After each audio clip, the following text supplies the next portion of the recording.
Bronco reconstruction.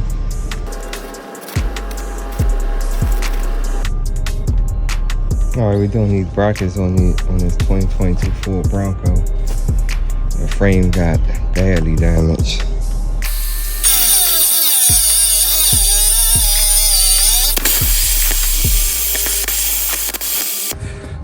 Got the frame in there.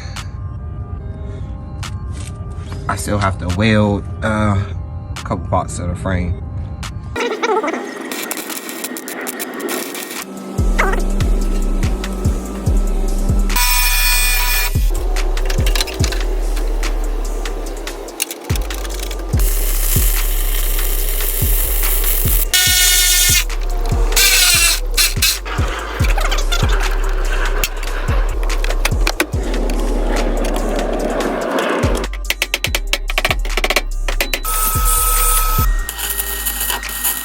I still got a lot to do actually, wiring, but I still got to do the paint.